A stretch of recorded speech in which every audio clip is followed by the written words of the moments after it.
She said humans smell weak, then she begged to sleep beside one. The snow was falling hard on planet Velsari. Winds howled like beasts outside the outpost. Jake stepped off the transport shuttle, pulling his coat tighter. He had never felt cold like this before. His breath turned into smoke in the air, and his boots crunched on the frozen ground. "Welcome to Frost Base," someone said behind him. Jake turned to see a tall, green-skinned alien with long silver hair and glowing blue eyes. She looked at him with clear dislike. "I'm Zira," she said sharply. "You must be the human they sent." Jake nodded. "Yeah, Jake Lawson, systems engineer." Zira's nose twitched as if she smelled something bad. "You humans smell weak," she muttered, stepping back. Jake raised an eyebrow. "Excuse me?" She didn't answer, just turned and walked away, leaving Jake standing alone in the cold. Inside the outpost, the halls were narrow and dim. Jake was shown to his room, a small metal box with one bed, a heater, and a desk. He dropped his bag and sat down with a sigh. He had only been here 5 minutes. And already someone hated him, and of course, it had to be the officer in charge of the team. Later that evening, Jake entered the main control room. Zira stood at the center table, reviewing data on the ice storms. The rest of the alien crew didn't even look at Jake. Zira finally glanced at him and said, "Humans are soft, slow, and warm-blooded. You'll freeze here." Jake smiled calmly. "Well, I'm not here to win a fashion contest, just to fix your power grid." One of the younger aliens chuckled, but Zira shot him a sharp look, and the room went silent again. Hours passed, and the storm outside grew worse. The heater systems in the outer rooms began to fail, one by one. Aliens moved to the inner quarters, where the heat was stronger. Zira walked into Jake's cabin without knocking, a datapad in hand. "We need to conserve heat," she said coldly. "Command ordered me to share your cabin." Jake stood and pointed to the bed. "Plenty of space." "I'll sleep on the floor," she said quickly, dropping a blanket near the wall. Jake frowned. "It's 20 below zero, you sure?" "I'll manage," she snapped, curling up with her back to him. The night dragged on. Jake tried to sleep, but the howling wind made the walls tremble. He glanced over at Zira, who was now shivering badly, her blanket useless. Her arms were tightly wrapped around herself, her breathing shallow. Jake sat up. "Zira, you're freezing. Come on, just use the bed." "No," she whispered, her pride stronger than her reason. But then, sometime around dawn, he heard it, a quiet knock, not on the door, but on his bed frame. Zira was standing there, her lips slightly blue, her voice shaking. "Can I just lie beside you for warmth?" she asked, barely louder than the wind. Jake nodded, shifting aside to give her space. She climbed in slowly, stiff and silent, pulling the blanket over both of them. She kept her back to him, trembling but trying not to show it. Neither of them spoke. Jake could feel her body, ice cold and tense, only inches away. Minutes passed, maybe hours, then slowly, Zira's shivering stopped. Her breathing steadied. Jake stayed still, not wanting to scare her away. She whispered again, so soft he barely heard it. "Why are you so warm?" Jake chuckled. "Maybe because I'm soft, slow, and warm-blooded." For the first time, she didn't argue. As sleep pulled him under, he realized something strange. This proud alien girl, who said he smelled weak, had just asked to lie beside him, and somehow he didn't mind at all. Outside, the storm still roared. Inside, two strangers shared the same blanket, not as enemies, but as something else, something not yet spoken, but slowly beginning. Zira woke up before sunrise, her body wrapped in heat she didn't expect. She blinked, confused for a moment, then remembered where she was. The human Jake was still asleep beside her, breathing slow and deep. She turned slightly and studied him in the dim light of the emergency panel. His scent was strange, not foul like she first thought, but calming. It made her chest tighten, and that scared her more than the cold ever had. She sat up quietly, trying not to wake him. But the moment she moved, Jake opened one eye and mumbled, You okay?" Zira paused, nodded, then climbed out of the bed without answering. Jake watched her wrap herself in her jacket and walk to the tiny sink. Her hands were still shaking, not from cold this time, but from something else. A part of her wanted to lie back down beside him, but she couldn't understand why. Outside, the storm continued to rage. Inside, the temperature had dropped again, and Zara noticed the heater's light blinking red. Jake slid out of bed, barefoot, rubbing his eyes. "We'll need to check the power core soon." She avoided looking at him as he dressed, but her eyes kept drifting back. Why did his scent pull at her like that now? No, this wasn't right. She was a trained officer, proud of her race. He was just a human, soft and slow, as she had said. So why did her heart feel strange when he smiled? An alert buzzed on the wall. A heat distribution warning again. Zira quickly pulled up the base map. "Zone 3 is failing," she said. "We have to go." Jake nodded, grabbing his toolkit. As they walked through the frozen corridors, the lights flickered above them, their boots echoed, and mist rose from their breaths. Jake glanced sideways. "Thanks for not stabbing me in my sleep," he joked. Zira snorted. "If I had, I'd be even colder." But she didn't mean it the way it sounded inside her chest. Something else stirred, a warmth that didn't come from heaters. They reached the main panel, where the temperature regulator had blown. Jake crouched beside the wiring, while Zira kept watch, her weapon ready. Suddenly, the lights flickered hard, and a loud crack echoed through the pipes. Jake looked up. That didn't sound good. Zira scanned the sensors. Pressures building in the coolant system. He started working faster, sweat forming on his brow even in the cold. Zira stepped closer without thinking, her eyes locked on his hands. The scent again, it was stronger now. It clouded her mind, made her focus blur. She shook her head hard, trying to snap out of it. What was happening to her? Then, the panel sparked, and Jake cursed. "Damn it, I need to reroute this fast." Zira dropped to one knee beside him, pulling a line from her own gear. Without speaking, they worked together, hands close, shoulders touching. It felt natural. Minutes later, the lights stopped flickering, and the heaters kicked back in. Jake leaned back and let out a breath. That should hold for now. Zira didn't move, her hand still resting near his. Her gaze met his, and for a second, neither of them spoke. Then her voice broke the silence, quiet and unsure. "Your scent changed," she said softly. Jake blinked. "My what?"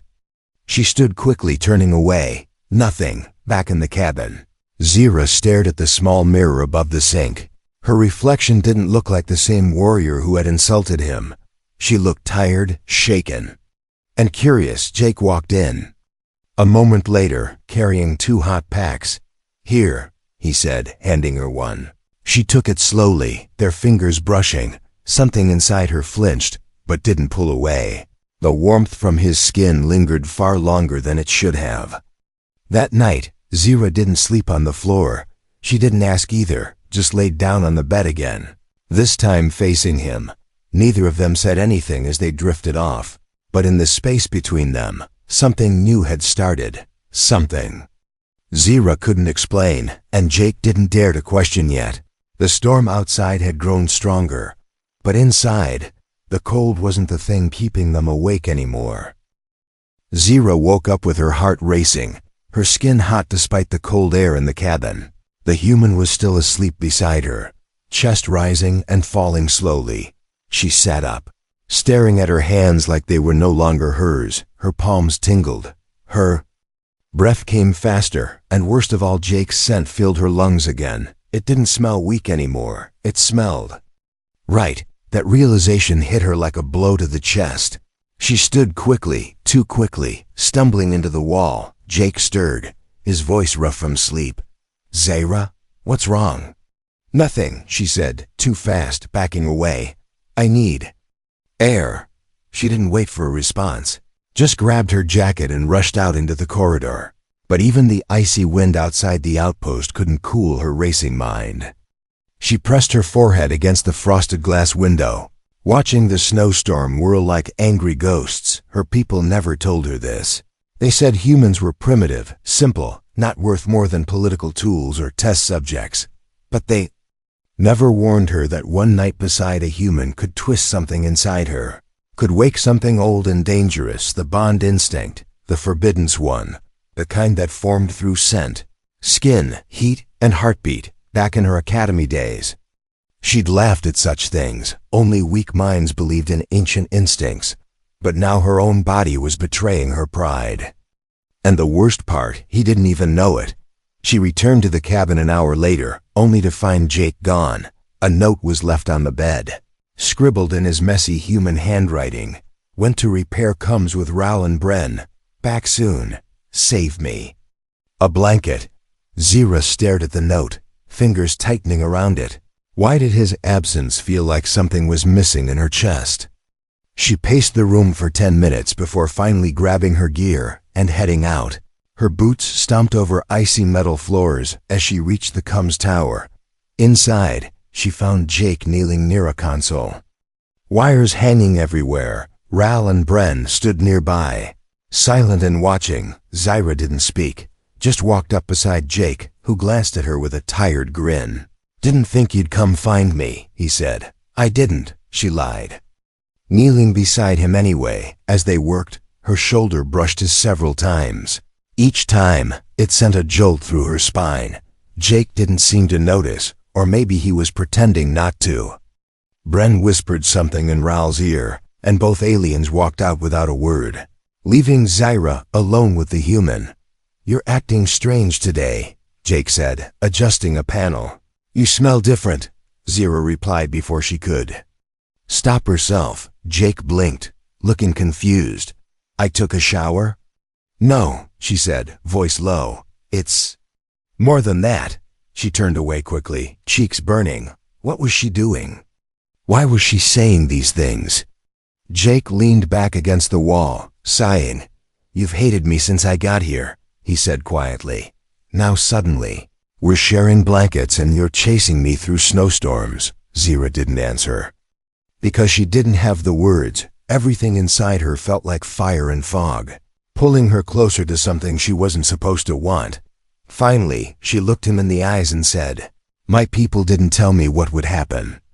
Jake raised an eyebrow. "What do you mean?" But Zira stood up, backed away, and whispered, "Forget it," before turning and walking out. That night, she didn't sleep. She sat by the small window, staring at the snow, arms wrapped around her knees. Her skin still buzzed from where Jake had touched her during the repair. Her people called it a sickness, a weakness of the blood. But sitting alone in the dark, Zira began to wonder, what if it wasn't weakness at all?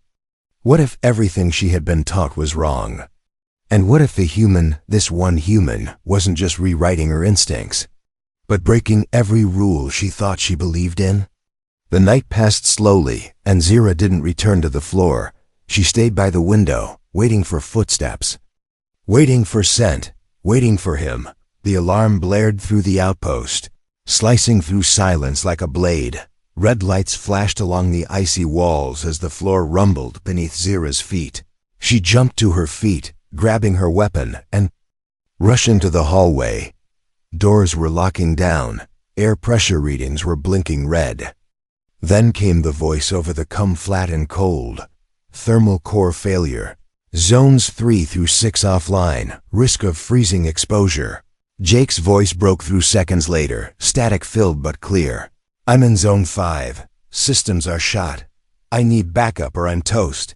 Zira didn't hesitate. She ran, boots pounding against metal, breath catching in her throat as the air grew colder with each step. Frost already coated the walls near Zone 5, and her visor fogged with every exhale. She turned a corner and found him. Jake was kneeling beside a sparking panel, hands red from cold, his lips already turning pale. "You idiot," she muttered, dragging him to his feet. "I almost had it," Jake coughed. "Just needed a minute." "You don't have a minute," she snapped. Pulling his arm over her shoulder, he didn't argue, but he leaned on her more than she expected. He was heavier than he looked, and His body was ice cold. Each step felt slower. The corridor felt longer. Zira gritted her teeth, pushing through the frozen air, holding him closer. One door wouldn't open, frozen shut. Zira growled and fired her sidearm at the control panel. Sparks flying, the door groaned open, and she hauled Jake through.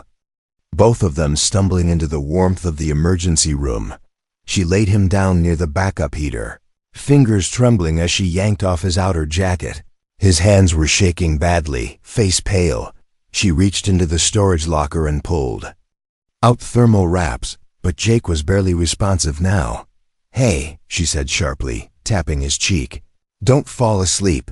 His eyes fluttered, lips barely moving. "Warmth. Need. Warmth." Zira cursed under her breath, then made her decision. She dropped her weapon, pulled off her armor, and crawled beside him under the emergency blanket. Her skin met his, cold against warm, and for a moment, the contact made. Her whole body tense, but then heat began to build between them. Slow, real, and alive. She wrapped her arms around him, pulled him close, and whispered, "I've got you, just stay awake." His breath steadied a little. He muttered something she didn't understand, her name maybe, or just a sound of relief. She closed her eyes, focusing only on keeping him warm, on not letting him slip. Minutes passed, then longer. Her body adjusted, and so did her mind. She wasn't thinking like a soldier anymore. She was thinking like something else. Something older, something instinctive. She had never held anyone this close before, not even from her own kind. Jake stirred finally, eyes blinking open. His voice was rough, quiet. "That was close." Zira nodded, forehead against his shoulder. "You could have died," she said flatly. "You didn't let me," he replied, and smiled. Zira didn't smile back, but she didn't pull away either. There was silence again, but it wasn't empty. It was full of something they both felt, but didn't name. A shift, a bond, a thread pulling tighter. Zira finally said, "You're not weak." Jake raised an eyebrow. "What changed your mind?" She looked at him, truly looked at him, and replied, "You didn't give up, even when you should have." Jake laughed softly. "Neither did you." They lay there for a long time. Her body heat wrapped around his like armor. Outside, the storm slammed against the walls like an angry beast. Inside, two lives held onto each other, one heartbeat at a time. Zira didn't know what tomorrow would bring, but right now, there was only this moment, this warmth, and this human, who no longer smelled weak, but smelled like safety. Zira sat alone at the edge of the frozen landing platform. The storm had passed, but the cold remained, biting at her skin like sharp teeth. Behind her, the outpost was quiet, the crew still recovering from the power failure. She should have been resting, but her thoughts were louder than any alarm. She touched her chest where Jake's body had pressed against hers just hours ago. The memory of his warmth hadn't faded. It burned there like an invisible flame. She hated how it made her feel off balance, uncertain, soft, words she'd always mocked in others. Now they lived inside her, growing stronger every time she looked at him. She heard his footsteps before he spoke. "You okay?" Jake asked, standing behind her with two steaming mugs in hand. She didn't turn to look, just nodded once. He sat beside her anyway, placing one mug between them. Zira didn't touch it. Her hands were too busy clenching the sides of her coat. Jake took a sip of his drink and looked out at the snow-covered horizon. "I remember thinking space would be full of stars and wonder," he said with a grin. "Not frostbite and silent staring contests." Zira almost smiled, but she bit it back. "You shouldn't have risked your life," she said instead. Jake shrugged. "Didn't want to die cold and alone." "You should have let someone else fix it." "There was no one else." His answer was simple, but it cut deep. That's what made him dangerous, not his strength, not his tech. It was his willingness to burn himself for others without expecting anything back. She finally reached for the mug and took a small sip. The heat touched her lips, but it wasn't as warm as what she had felt beneath the blanket. Jake leaned back and looked at her seriously. "Can I ask something?" Zira nodded once. What's going on with you? She froze. He continued, you've been different. And not just because of the storm. Zira didn't answer, not for a long time. Then finally she said, there's something in my people, something we don't talk about anymore. Jake waited, letting her continue in her own time. We call it the scent bond, an old instinct. It forms through shared warmth, proximity, breath, like chemistry. Worse, she whispered. Once it starts, it doesn't fade. Jake blinked. And you think it's happening with me? Zira didn't answer right away, but the silence was loud enough. Her eyes glistened, not with tears, but with rage at herself. I can't control it, and I hate it. I hate that you're in my blood now. Jake was quiet, thoughtful. Then he said, I didn't ask for that. But I also didn't ask to feel safer next to someone who once said I smelled like weakness. Zira looked at him, startled. But here we are, he said. Simply, and that truth hung between them like fog. Heavy and real. Later that day, Zira was called to a private come with her superior. The alien general's face flickered onto the screen, sharp and cold. We've received reports, he said. You've been unusually close to the human. Zira didn't deny it. The general's voice turned cruel. Be careful, Zira. Scent bonding with a lesser species is grounds for exile. Her stomach dropped. She ended the call without a word, walked back to the cabin, and found Jake fixing the heater again. She watched him for a long time before speaking. If I stay close to you, she said, my people will banish me. Jake didn't look up. And if you don't? I'll survive, she whispered. But will you feel alive? He asked gently. She didn't know the answer. And that scared her more than exile ever could. That night, when she climbed into the bed beside him, she didn't shiver, didn't hesitate. She simply lay down, let their bodies touch, and closed. Her eyes, no words, no permission, only truth. The bond wasn't something she could escape, and maybe she didn't want to anymore. The message came just before dawn. Zira was still half asleep, curled against Jake under the same blanket. She didn't want to move. But the soft ping from her communicator wouldn't stop. She reached for it with a sigh, expecting another weather alert. But the moment she read the transmission, her breath caught in her throat, directive from high command. Detain the human, return him for extraction. Failure to comply will result in your removal from duty. Her fingers went numb. She sat upright, staring at the screen, reading it again and again. Jake stirred beside her. What's wrong? She didn't answer. Instead, she stood, walked to the far end of the room, and leaned against the cold metal wall. Jake got up slowly, watching her. He didn't need her to speak to know something had changed. Zira finally turned to him, eyes unreadable. They're coming for you, she said, voice like ice. Jake raised an eyebrow. Who? My people, my command. They want to take you. He didn't laugh, didn't joke. He only nodded once, calm as ever. And what do you want? He asked softly. Zira hesitated, the question cutting deeper than she expected. I want to follow orders, she said, but her voice cracked halfway through. No, Jake said, stepping closer. You want to protect me. Silence filled the room, broken only by the distant hum of the outpost systems. Zira turned away, ashamed. I should have reported you the moment I felt the bond, she whispered. Jake touched her shoulder gently. But you didn't. Zira looked at his hand, at the way her own body leaned into his touch. This will destroy my career, she said. Maybe, he replied. Or maybe it's the beginning of something better. Before she could answer, the external sensors blared. 3 ships had landed outside the storm barrier. Fast and unauthorized, Jake grabbed a scanner. There. Not wasting time. Zira stared at the flashing lights, her pulse racing. She had minutes to decide: hand him over or become a traitor. Outside, snow blasted across the landing zone. The doors hissed open, and Zira stood in front of them, armored and armed. Jake stood behind her, unarmed but not afraid. The lead officer, Commander Vresh, Step forward, helmet shining under red lights. Step aside, Zira, he ordered. We are here for the human. She didn't move. Her weapon stayed at her side, but her body blocked the path. I can't do that, she said. Vresh narrowed his eyes. You've bonded, haven't you? Her silence was enough of an answer.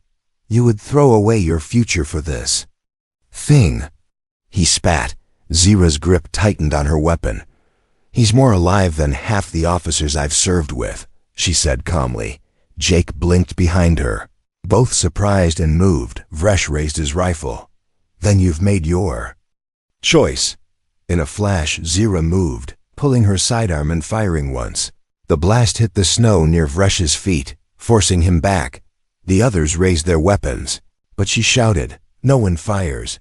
Try and take him, and I swear I'll shoot. No one moved for a long, tense moment.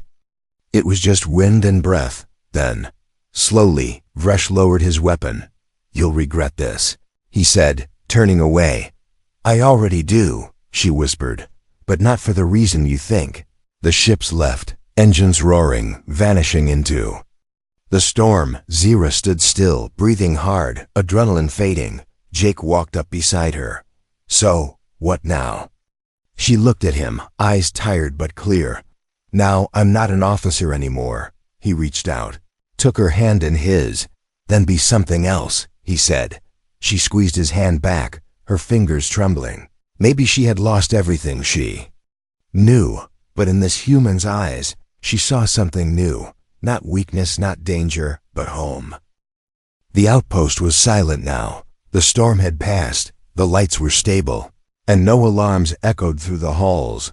Zira sat beside the bunk, her boots still dusty with snow, her uniform half unzipped, no longer an officer's shield but just clothing. Jake was lying on the bed, watching her without saying a word. He had watched her face everything, her people, her orders, her fear, and still choose him. Zira hadn't said much since the shuttles left, but her body had stayed close, her silence not cold, but full of thought. She wasn't used to being unsure. She had always followed the code. Now there was no code left, just a decision she couldn't undo. You lost everything for me, Jake finally said. His voice soft. Zira didn't meet his eyes. Not everything. He sat up and leaned forward. What do you still have? She looked at him slowly, her voice a whisper. You. The word hung in the air, fragile but powerful. Jake reached for her hand, and this time, she didn't flinch. No instinct pulled her away. No voice screamed in her head, only warmth, real and grounding. I don't know what comes next, Zira admitted. I don't know who I am without a rank, a mission, a purpose. Jake gave her a small smile. Then let's find out together, outside. The skies over Velsari began to clear for the first time in days. The sun broke through the clouds, pale but beautiful, casting golden light across the snow. Zira stood and walked to the window, watching the ice shimmer. For the first time in her life, she didn't feel frozen inside. Jake came up behind her and gently wrapped his arms around her waist. She didn't move away, didn't protest. Instead, she leaned back into him, resting, her head on his shoulder. His scent filled her lungs again, but this time, she let it stay. No shame, no denial, only acceptance. The outpost was theirs now, quiet, forgotten by command, but it didn't matter. They had heat, food, stars overhead, and something growing stronger each day. Not a bond of command, not a chain of duty, but something older, deeper, human, and alien, and something in between. Later that night, Zira pulled the blanket up around them. Jake's arm rested over her side, her hand holding his tightly. She looked into his eyes and said, You still smell strange to me. He laughed softly. Yeah? But now, she whispered, I like it. She closed her eyes, her body warm, her heart finally quiet. She had once called him weak. Now she couldn't sleep unless he was beside her. And in the silence of the sleeping outpost, that truth was louder than any storm. The warrior had fallen. The officer had vanished. But what rose in her place was something stronger. And it all began with a human who simply refused to give up.